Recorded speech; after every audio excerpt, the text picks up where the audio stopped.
Juana de Arco es una de las santas más famosas de Francia. Quemada en la hoguera, se creía que sus restos se habían perdido, lanzados al río Sena. Hasta que en 1867 sus huesos aparecieron de repente. Es como en CSI. Tenemos unos restos. ¿A quién pertenecen? Algunos pensaron que era una estafa, otros que eran auténticos. El patólogo forense más importante de Francia, el doctor Philippe Chalier, quedó fascinado por este misterioso y macabro caso abierto. Para mí no son solo huesos, son pacientes. Un equipo de detectives puso a prueba los conocimientos de Chalier. La autopsia de un icono internacional. La ciencia frente al mito. Te conecta con el pasado de una manera inesperada. Esta es la historia de la aventura de Chalier en busca de la verdad escondida tras las reliquias que pudieron pertenecer a Juana de Arco.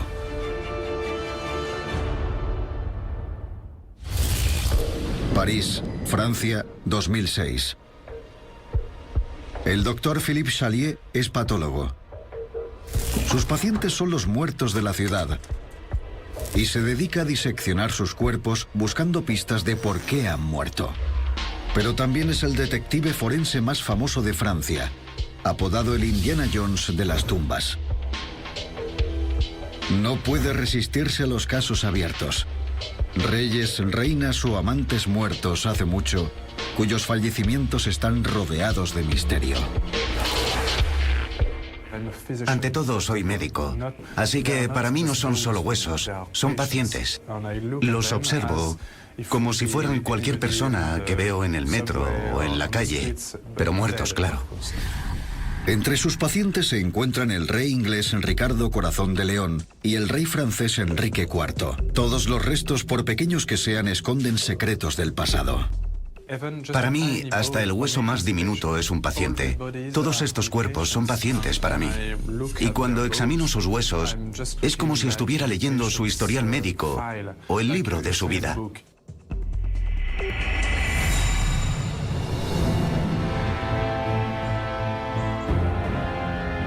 Chalier estaba destinado a convertirse en un cazador de mitos. Todo empezó en un viaje a la ciudad italiana de Pompeya cuando tenía 7 años. Un volcán había entrado en erupción el año 79 después de Cristo. La población quedó congelada en el tiempo.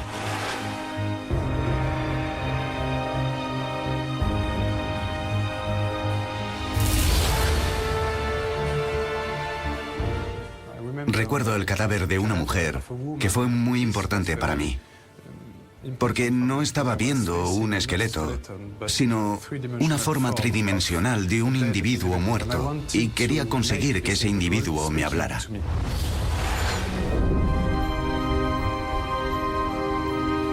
Con solo 10 años, Chalier encontró un cráneo humano de alguien que había muerto 1300 años antes. Quería que los muertos le contaran su historia, que hablaran con él a través de sus restos. Así que decidió estudiar medicina. Como patólogo forense podría buscar la verdad escondida tras las muertes más famosas de la historia.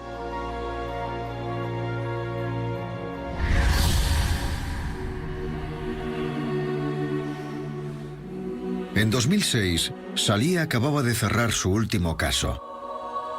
Estaba devolviendo los restos medievales de la amante de un rey a un museo provincial de Chinon, en el centro de Francia, cuando por casualidad encontró a su siguiente paciente. A 50 centímetros de estos restos estaban las supuestas reliquias de Juana de Arco. Chalier había descubierto una caja de huesos olvidada hace mucho, pero no eran restos normales y corrientes. Según la leyenda, pertenecían a la santa patrona de Francia, Juana de Arco. Pero ¿cómo habían acabado en Chinon?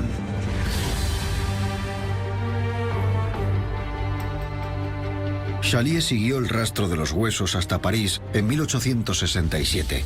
Bloques enteros de edificios estaban siendo derribados para realizar una de las transformaciones urbanas más ambiciosas de la historia.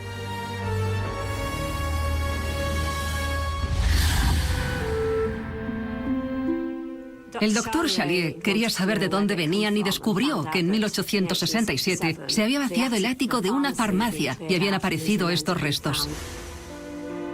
Cerca de la Plaza de la República, un farmacéutico estaba vaciando el ático de su tienda antes de la demolición, cuando afirmó haber realizado un descubrimiento extraordinario. Varios tarros llenos de huesos, un trozo de tela y una tapa en la que estaba inscrito el mensaje: los restos de Juana de Arco.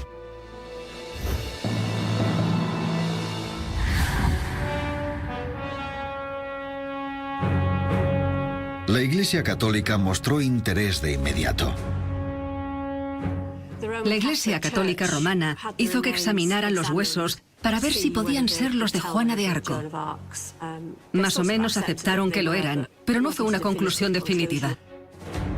El clero llevó los restos a Chinon para guardarlos, donde acabaron recalando en el museo local. Así que estas reliquias llevaban abandonadas en una estantería casi 150 años cuando fueron redescubiertas por Chalier. Chalier no tenía muchas pruebas con las que trabajar. Un pedazo de una costilla humana, un fragmento de una vértebra de la columna, el final del fémur de un gato, un curioso retal de tela y lo que parecían restos de carbón. Se enfrentaba a una de sus investigaciones más difíciles y necesitaría un equipo de élite si quería resolver el caso. Era como en CSI. Tenía que investigar un crimen usando un gran número de expertos diferentes y métodos de análisis distintos para determinar si en este caso las reliquias pertenecían o no a Juana de Arco. Sí, fue interesante estudiar estos huesos, que estaban totalmente negros y podrían haber sido quemados. Los huesos ennegrecidos enseguida le recordaron a Chalier una lección de historia que todo niño francés aprende en el colegio. Juana de Arco es una campesina que surge de la nada, casi de la oscuridad total, y hace aparición en la escena histórica de una manera inesperada. Empieza a oír voces supuestamente de los santos. Esas voces le dicen que ella es la Virgen que salvará a Francia y que su misión es asegurarse de que el verdadero rey de Francia, el delfín Carlos, sea coronado.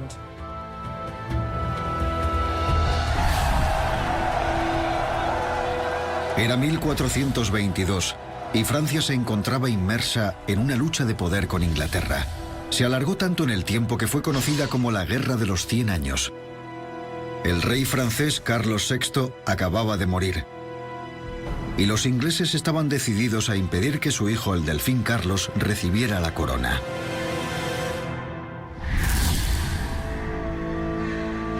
En 1429, Juana cabalgó hasta la corte del delfín en la fortaleza de Chinon. Le contó al príncipe francés su misión de derrotar a los ingleses, entregarle el trono y restaurar la paz.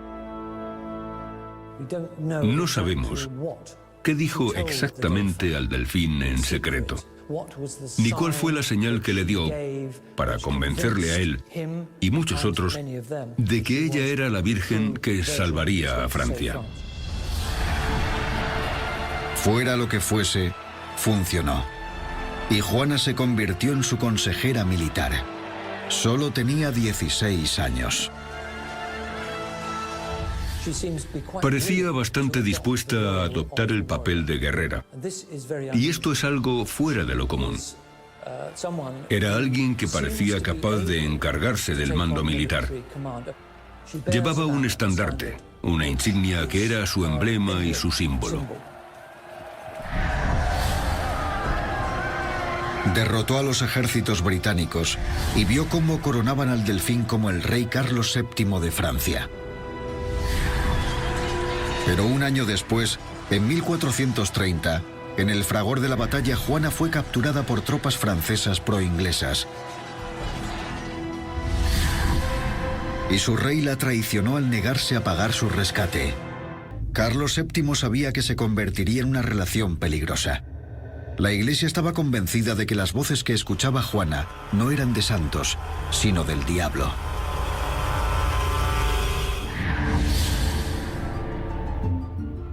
Ya no merecía la pena apoyarla. No debía parecer que el rey debiera nada, y mucho menos su reino o su corona, a alguien que estaba acusada de herejía. Juana fue encarcelada. Se negó a renegar de las voces que oía, convencida de que eran palabra de Dios. Eso no impresionó a la Iglesia. Confundía y desconcertaba a sus interrogadores. Los trataba de una manera que ellos consideraban extremadamente irrespetuosa. Les dijo que no podía responderles, que tendrían que esperar 2 semanas porque para entonces las voces le habrían hablado y podría comunicarles el mensaje de Dios. Pero para el clero, si ellos no eran parte de esa comunicación con Dios, se trataba de una herejía. Tras un juicio, la declararon culpable de estas acusaciones y no mostraron ninguna misericordia en la sentencia.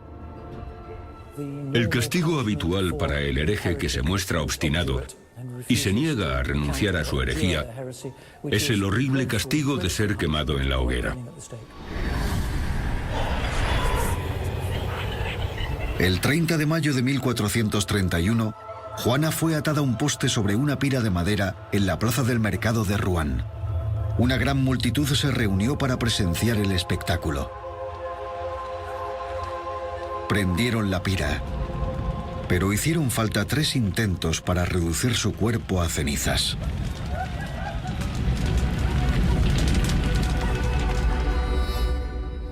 Las cenizas que quedaron de esta pobre chica fueron depositadas en el río Sena. Era muy importante que no quedara ninguna reliquia.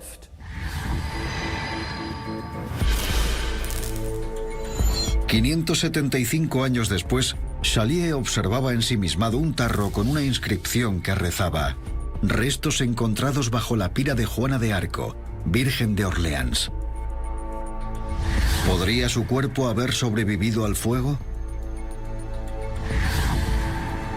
Para Philippe Chalier era una oportunidad única en la vida: examinar las supuestas reliquias de la hija más famosa de Francia.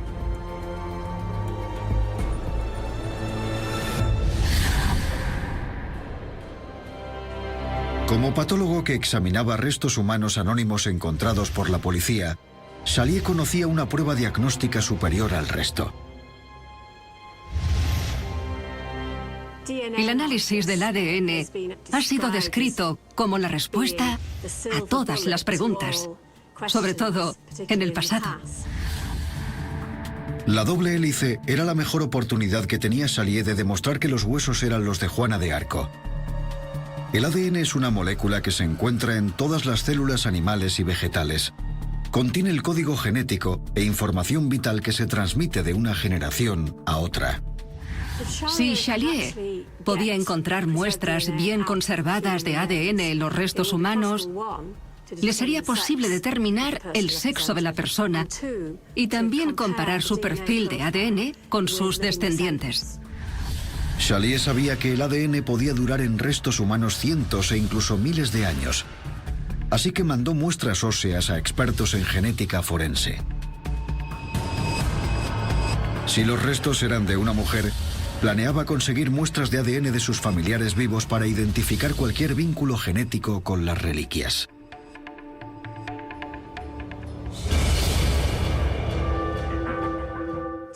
Los análisis de ADN solo se usaban desde hacía 25 años en restos arqueológicos. En 1989 se extrajo ADN de unos huesos por primera vez. Chalier esperó los resultados. Si los huesos eran de un hombre, supondría el brusco final de su búsqueda. Si hubiera sido un hombre, habríamos concluido que los huesos no podían ser los de Juana de Arco. Entonces Chalier recibió una llamada esperada. Eran malas noticias. Los científicos no habían logrado extraer nada de ADN. Su plan de buscar una coincidencia genética con sus familiares se había desmoronado. El motivo por el que no había ADN era un misterio. ¿Era posible que un calor intenso como el de una pila ardiendo lo hubiera destruido? Hay dos motivos por los que el ADN no hubiera aparecido, que no hubiera sobrevivido al paso del tiempo o que hubiera sido destruido. Es muy poco probable conseguir extraer ADN bien conservado de un hueso que ha sido quemado. Salier sospechaba que la ciencia no le proporcionaría la información necesaria para resolver este caso abierto. Para acabar con el misterio de las reliquias de Juana de Arco, sabía que su proceso mental tendría que ser diferente. Y se le ocurrió una idea radical, algo que jamás se había intentado. Pero necesitaba una de las mejores narices de Francia. Soy perfumista, creo perfumes.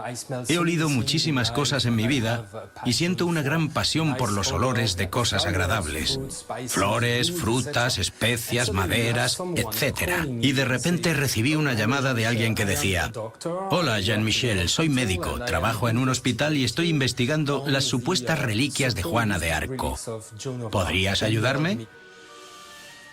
Quería usar la nariz de algunos perfumistas, que son profesionales y muy creativos, para que olieran los huesos y saber si habían sido quemados o no.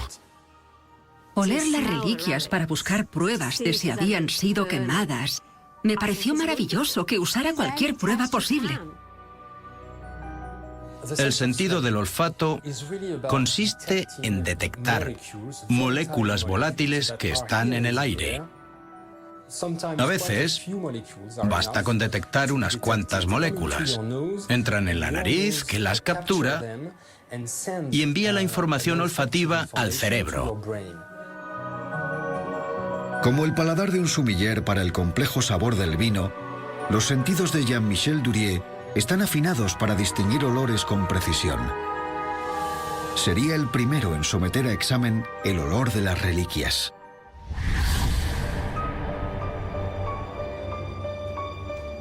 Se citó con Salier en el laboratorio del hospital.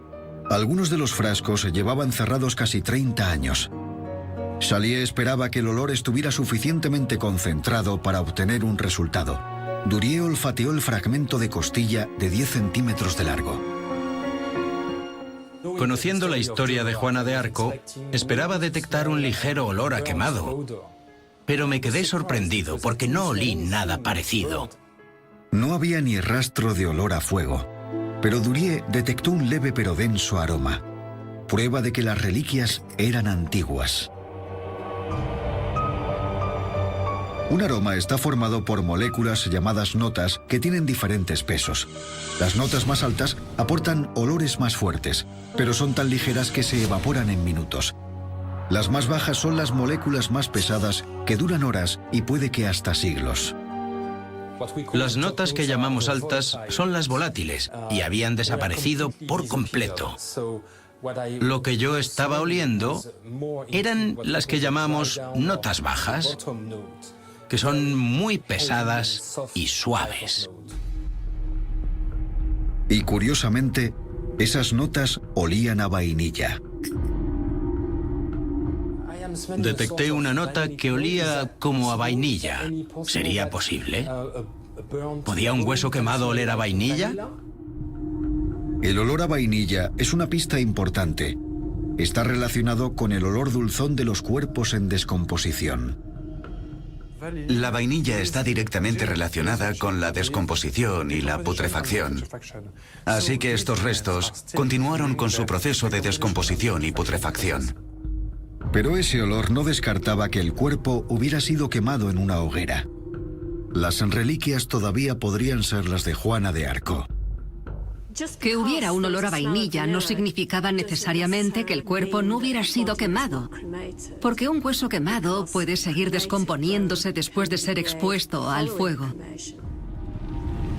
Salier tenía que comprobar si los huesos habían sido quemados para buscar pruebas directas de exposición al intenso calor del fuego.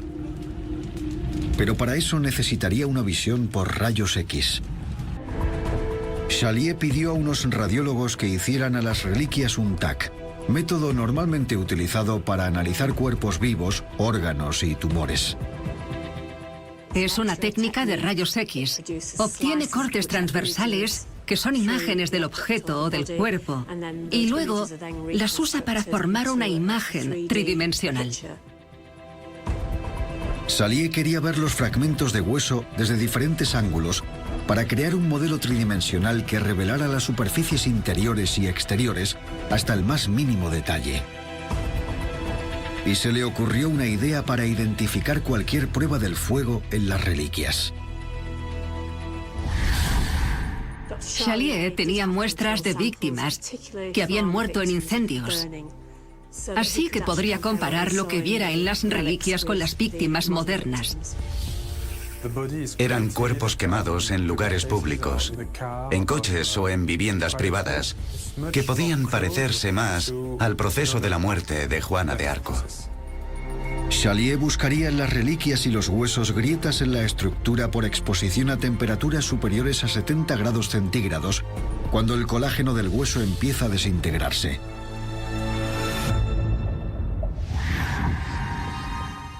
Quería saber si estos restos habían sido quemados, identificando pequeñas fracturas de trauma. En la pantalla aparecieron los modelos tridimensionales y Chalier obtuvo su respuesta. Vimos que no había absolutamente ninguna señal de que hubieran sido quemados. Los resultados sugerían que las reliquias no habían sido quemadas, pero Chalier se preguntaba si la leyenda de Juana de Arco podría explicar el motivo. Hace falta media tonelada de madera y 5 horas para incinerar un cuerpo. Y los libros de historia contaban que necesitaron 3 intentos para quemar el cadáver de Juana de Arco. Murió en el primer fuego, probablemente por intoxicación de monóxido de carbono, pero las llamas no destruyeron su cuerpo. El cuerpo quedó casi intacto. Solo se incineraron las puntas de los dedos.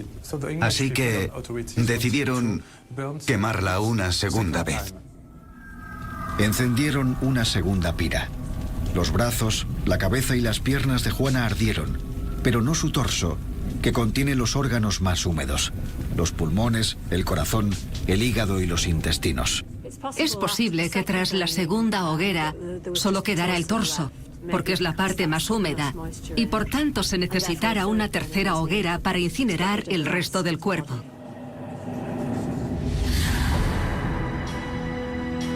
Los huesos de las reliquias serían de su torso. Chalier se preguntó si podrían haberse salvado del tercer fuego que acabó por incinerar su cuerpo. Teníamos una posible explicación sobre la conservación de las reliquias de Juana de Arco. Que durante la primera hoguera, que no fue a nivel de suelo, sino elevada, fuera posible que algunos huesos hubieran atravesado el soporte hasta caer al suelo. ¿Podría alguien de la multitud haber salvado los huesos? ¿O el cadáver de Juana de Arco habría reaccionado ante el fuego como en las piras funerarias hindúes y las incineraciones modernas? ¿Habría explotado el torso? La otra posibilidad era que el cuerpo de Juana de Arco hubiera explotado. Tenemos una gran cantidad de gas en el interior del tronco.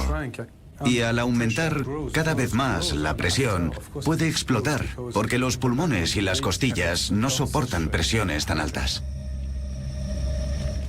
Es un fenómeno conocido que algunos cuerpos explotan durante el proceso de incineración, así que esta segunda explicación podría ser cierta.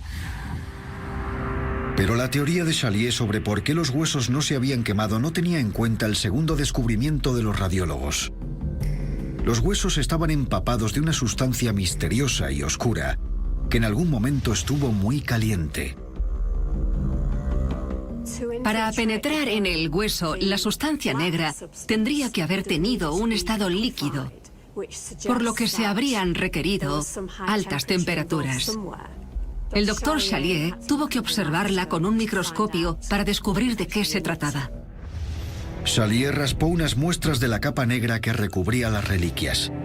Si los huesos habían estado expuestos al fuego, Chalier pensó que encontraría partículas de carbón bajo el microscopio. Los análisis de Chalier revelaron que la sustancia era una resina. Vimos que era una mezcla de material orgánico putrefacto y también una gran cantidad de polen. Los granos de polen y esporas fúngicas encontrados indicaban que se trataba de resina de pino.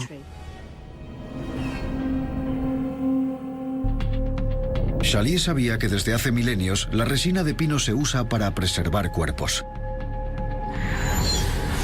Si los restos fueran de Juana de Arco, ¿habría empapado alguien las reliquias en resina para evitar su descomposición? Chalier quería saber si todas las reliquias estaban cubiertas de la misma resina. ¿Podría esconder algún secreto sobre dónde o cuándo se habían preservado los huesos?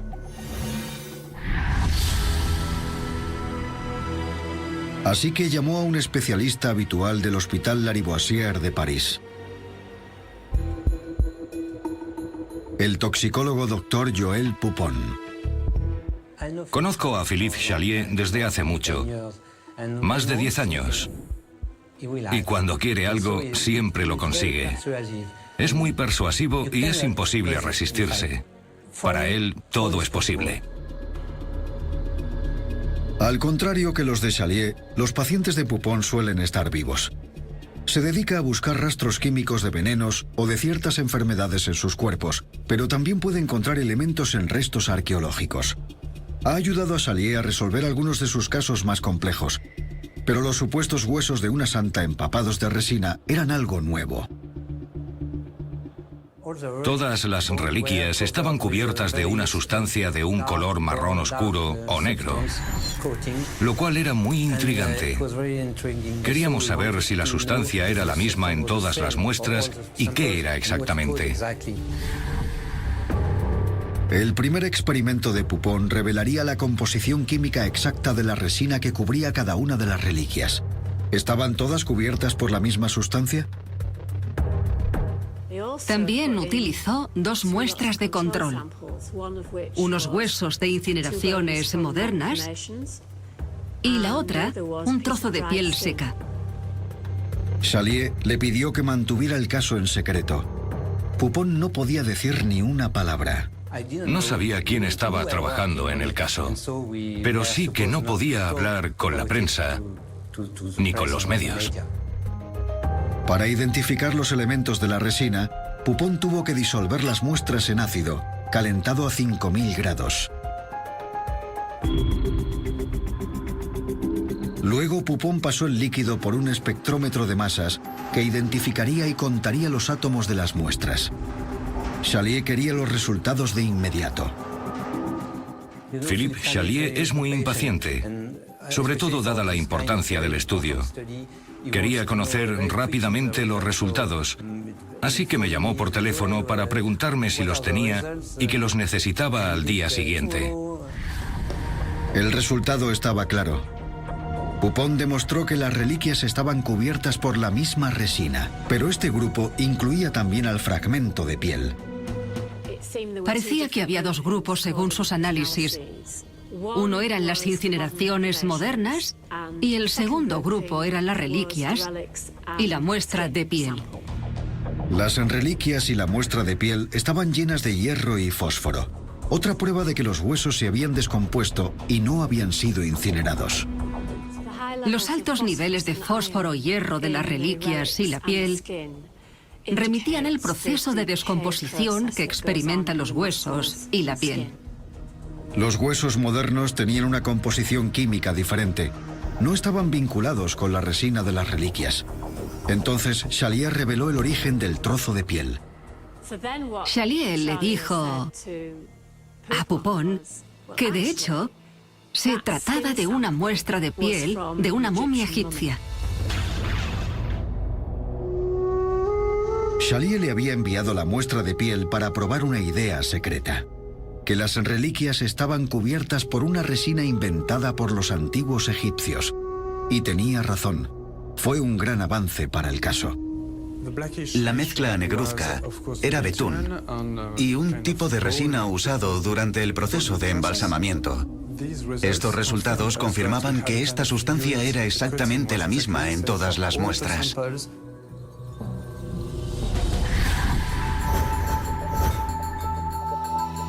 Chalier estaba decidido a descubrir si las reliquias podrían ser las de Juana de Arco, y conocía una prueba que podía ayudarle a remontarse al pasado.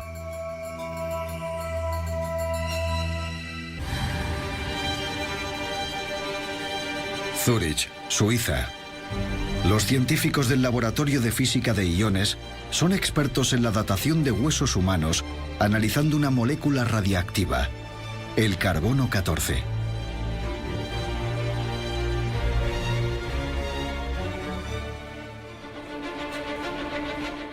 En cierto modo, somos radiactivos por naturaleza. Nuestra atmósfera, nuestro planeta, están expuestos a la radiación cósmica. Y estas partículas cósmicas energéticas acaban en todos los organismos vivos y también en nuestro cuerpo. El carbono 14 se encuentra en todas las células de nuestro cuerpo y en cuanto morimos funciona como un cronómetro. Como es radioactivo, el carbono 14 se descompone a un ritmo establecido, así que los científicos podían contar el número de moléculas que quedaban en los huesos para decirle a Chalier cuándo había muerto esa persona. Pero también quería conocer su origen geográfico. Así que le pidió a Christophe Mulerat, un historiador textil, que analizara la tela encontrada en el tarro. Philippe me llamó y me dijo: Christophe, tengo un fragmento de las reliquias de Juana de Arco. Quiero que extraigas la mayor información posible de todo. Sería uno de los casos más desconcertantes a los que se habría enfrentado Mulerat. Analizar la tela era muy importante. Podría revelar cuándo se fabricó, en qué lugar, qué tipo de tela era. Solo tenía un pequeño retal de tela para analizar.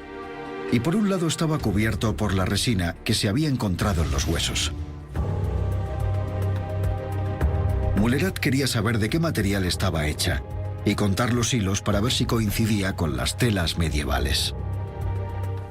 Cuando estudié el hilo, descubrí que era lino, pero era un material muy fino, de muy buena calidad. Cuando conté los hilos, encontré 24 por centímetro. La tela era lino, con 24 hilos por centímetro cuadrado. Una tela fina, muy extendida en toda Europa durante los últimos 1000 años. Pero al observarla con el microscopio, algo raro llamó la atención del experto ojo de Mulerat. Se sabe que desde el siglo VII el hilo europeo se giraba en forma de Z.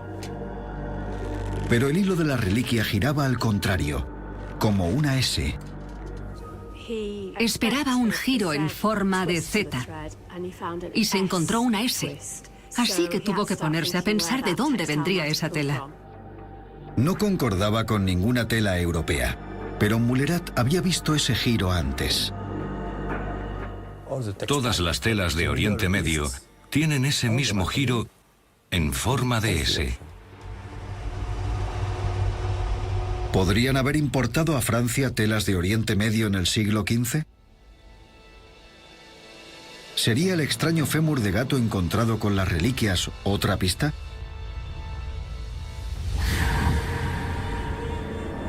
Chalier había oído que a finales de la Edad Media la gente creía que el diablo podía transformarse en un gato. Esto se asociaba con la brujería y la herejía, y se rumoreaba que quemaban gatos en la pira junto a las brujas. Al menos 12.000 herejes murieron en la hoguera en Europa y América entre el año 1300 y el 1800, pero se cree que hasta 100.000 podrían haber sido quemados. La muerte de Juana de Arco era la mejor documentada de todas, pero en su relato no se mencionaba ningún gato. Cuando vimos el fémur, no estábamos seguros de que se tratara de un gato y se lo enseñamos a una especialista. La arqueozoóloga Marilyn Patou-Matisse midió el fémur. Patou-Matisse examinó un fragmento del fémur de gato Los que estudian restos humanos lo tienen más fácil, porque solo se trata de una especie. Quieres saber de qué especie se trata y qué hueso es. También se puede determinar cuántos años tenía el animal cuando murió. Ella fue capaz de determinar la longitud que hubiera tenido el fémur entero tras su análisis. Y basándose en esto concluyó que el fémur no era el de un gato doméstico europeo, sino que podría provenir de algún lugar, como Egipto. El equipo de datación por carbono tardó 4 semanas en completar las pruebas y analizar los datos. Chalier obtuvo un resultado claro.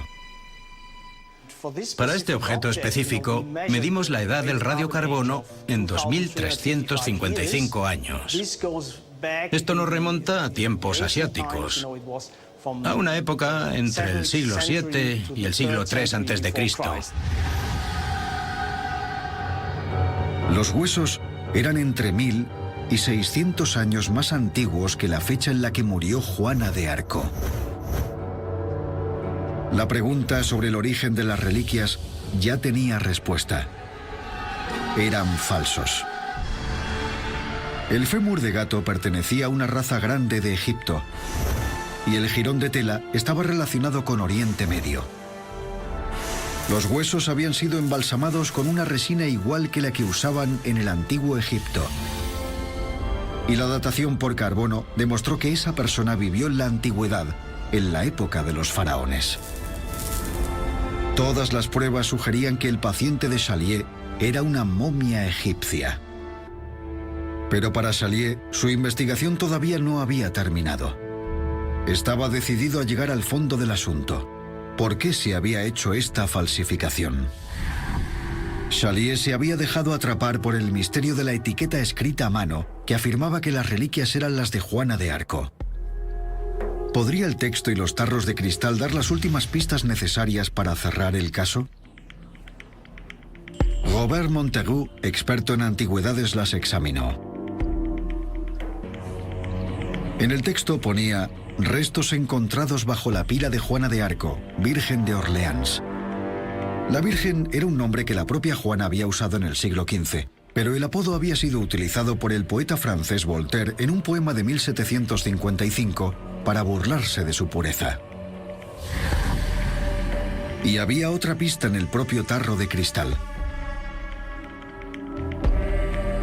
Los tarros se habían hecho a mano y lo sabían por su base, un diseño usado por los científicos del siglo XVIII.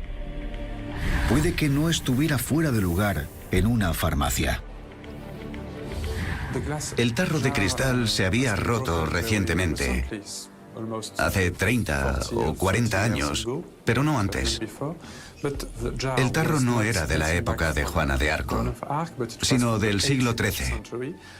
Y la inscripción era muy reciente, pero con un estilo arcaico. El falsificador había intentado conseguir una escritura antigua, pero no engañó al experto. Ciertamente no era medieval ni del siglo XVIII, sino del siglo XIX. En lugar de encontrar las reliquias, Chalier se preguntó si el farmacéutico habría hecho la falsificación en 1867, poniendo los restos de una momia en unos tarros de cristal y haciéndolos pasar por los de Juana de Arco. ¿Pero por qué se tomaría tantas molestias?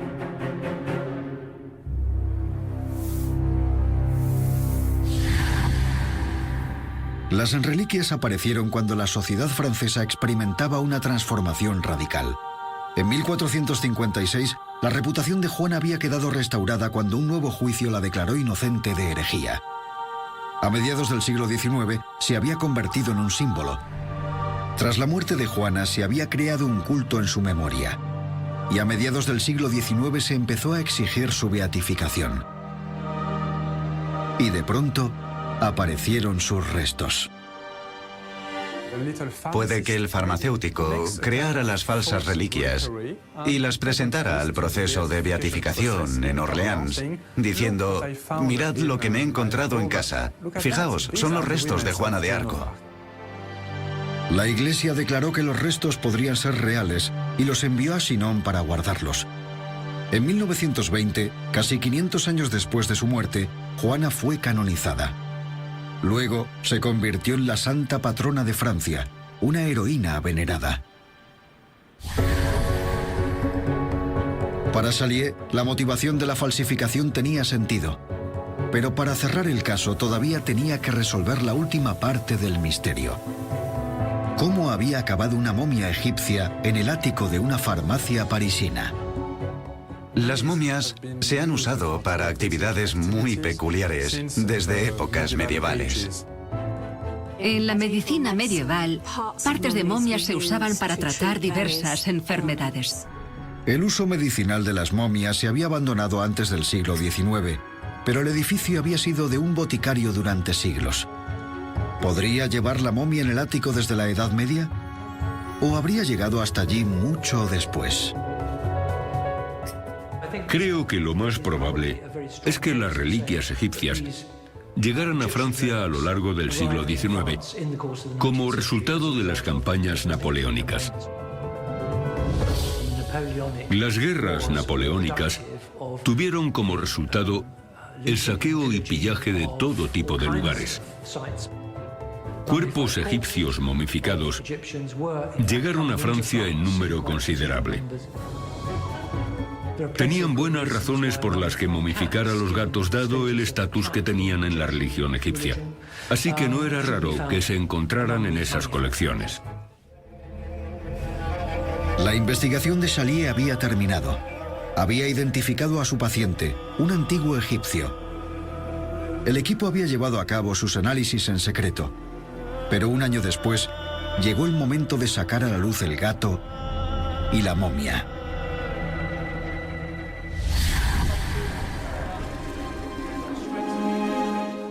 Al final del estudio, cuando se presentaron los resultados ante la prensa y los medios, fue algo muy sonado. Y en Francia, la gente y los periódicos hablaron mucho del tema. El extraordinario hallazgo de Chalier llenó titulares. Los restos de la momia fueron devueltos a la fortaleza de Chinon para que fueran expuestos al público. Los huesos no eran de Juana, pero a Chalier y a su equipo no les importaba. Algunos quedaron decepcionados por el resultado de la investigación.